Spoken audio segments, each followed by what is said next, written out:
Olá, irmãos, saúdo cada um de vocês com a graça e a paz do nosso Senhor Jesus Cristo, amém? O meu nome é Miriam Anita e eu estou aqui para, juntinho com os irmãos, estudarmos um texto de Juliana Oliveira que se chama Serviço Fraternal.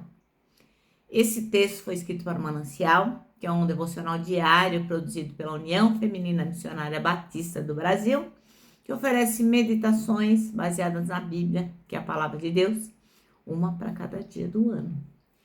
E olha, quando a gente lê o manancial juntinho ou separado, e a gente estuda a palavra, somos inspirados, exortados e edificados.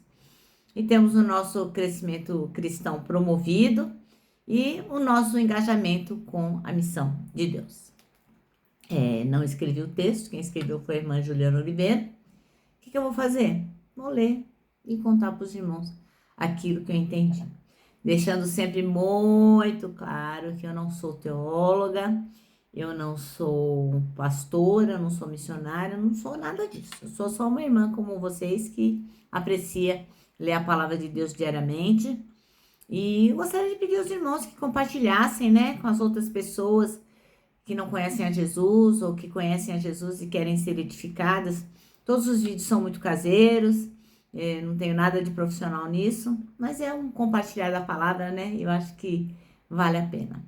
Bom, irmãos, então vamos iniciar orando, pedindo ao Senhor que nos mostre a verdade eterna de hoje, para que a gente possa rapidão colocar em prática. Senhor Jesus, nós te agradecemos por esse momento, te agradecemos pelo manancial, te agradecemos porque tu estás conosco e temos certeza que tu vais nos ensinar algo que precisamos colocar em prática. Que tenhamos ouvidos de ouvir, Senhor, e perdoa os nossos pecados. Ajuda-nos a sermos cristãos melhores. É o que te pedimos, em teu nome, Jesus Cristo. Amém. Bom, irmãos, então vamos lá, serviço fraternal. A nossa leitura está em Mateus, capítulo de Mateus, capítulo 12, é aquele numerão que está lá na Bíblia, né? Se você puder, pega a sua Bíblia e leia junto com a gente, Mateus 12, de 9 a 14. E diz assim, ó, quando Jesus vai curar uma pessoa no sábado, né? Tendo Jesus saído daquele lugar, foi para a sinagoga deles. E encontrava-se ali um homem que tinha uma das mãos atrofiada. Mas procurando um motivo para acusar Jesus, eles o questionaram: é lícito curar no sábado? Ao que Jesus lhe propôs: qual de vocês será o homem que, tendo uma ovelha e num sábado, essa cair em um buraco, não fará todo o esforço para retirá-la de lá? Assim sendo, quanto mais vale uma pessoa do que uma ovelha. Por isso, é lícito fazer o bem no sábado. Então, dirigiu-se ao homem e disse: estende a tua mão. Ele a estendeu e ela foi restaurada, ficando sã como a outra. Diante disso, saíram os fariseus e começaram a conspirar sobre como poderiam matar Jesus. Tem gente que não aguenta, né? Pode ver o bem que quer, fica com inveja. Nosso texto chama-se Serviço Fraternal. E o versículo escolhido é o 12, que diz assim: ora, quanto mais vale um homem do que uma ovelha, logo é lícito nos sábados fazer o bem. Os fariseus eram pessoas muito religiosas, né? Hoje a gente tem uma péssima ideia sobre os fariseus, mas na verdade eles começaram muito bem. Eram pessoas estudiosas que pretendiam aprender mais de Jesus, né?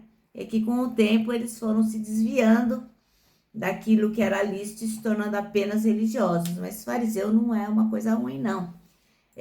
O ruim é o fariseu que se desviou e que acabou fazendo da palavra apenas uma religião sem cumpri-la, né? Então os fariseus eram muito religiosos, mas eles eram extremamente rígidos no cumprimento da lei. Um dia, como a gente acabou de ler, né? Eles estavam lá na sinagoga, estudando, rezando, enfim. E Jesus curou um homem em pleno sábado. Aquilo era a morte, né? Imagina, curar um homem no sábado, não, jamais, porque eles cumpriam a lei rigorosamente, né?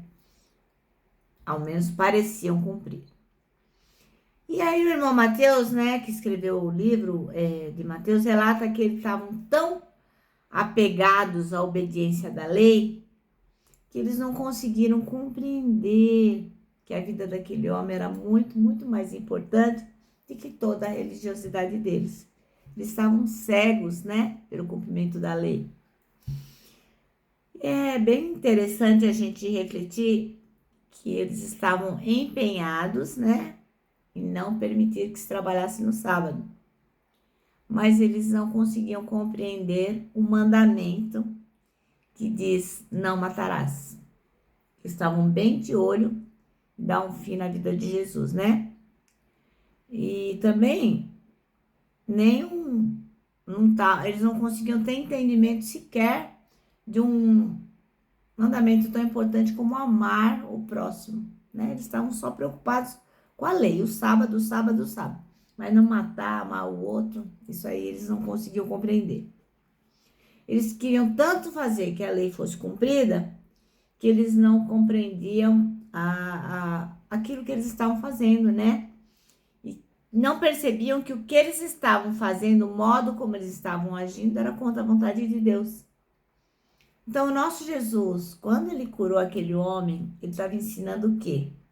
Que a vida vale, ó, muito mais, ela é muito mais preciosa do que o desejo de cumprir a lei.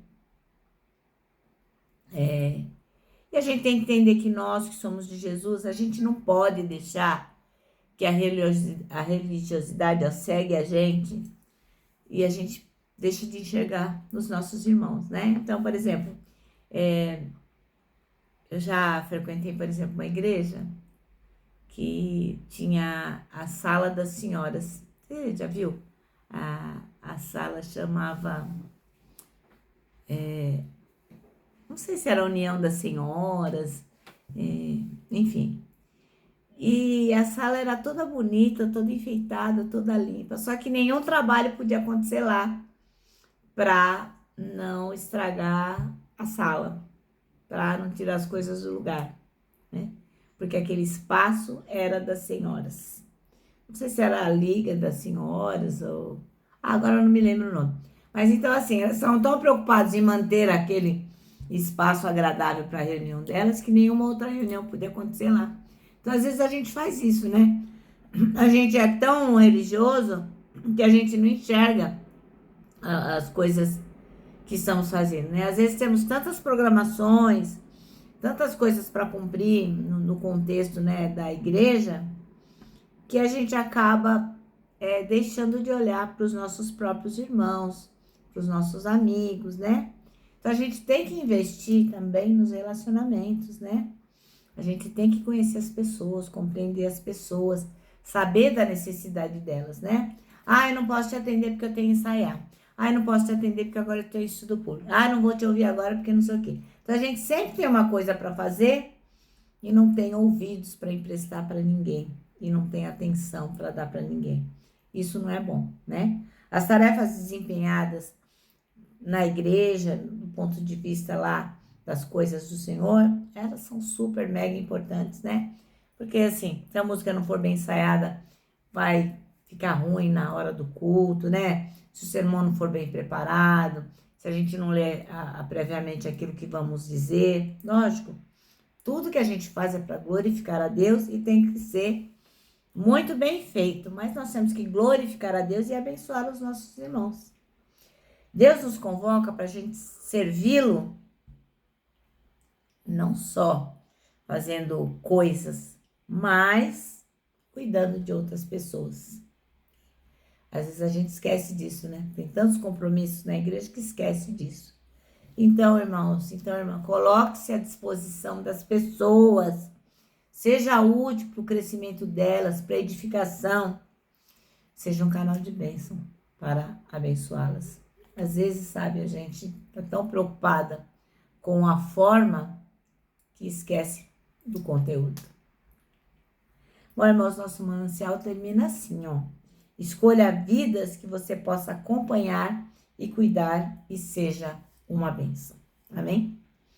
Bom, eu vou me despedindo aqui, termino deixando o meu abraço de ursa, lembrando que nós que sabemos da importância do serviço fraternal, da importância de olharmos para os irmãos, há para nós o abraço da super mega certo.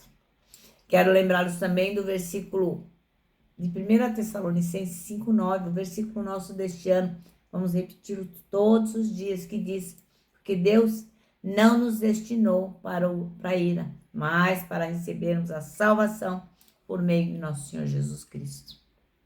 Agora sim, agora eu vou me despedir com a frase do ano, não temas, Deus já está lá.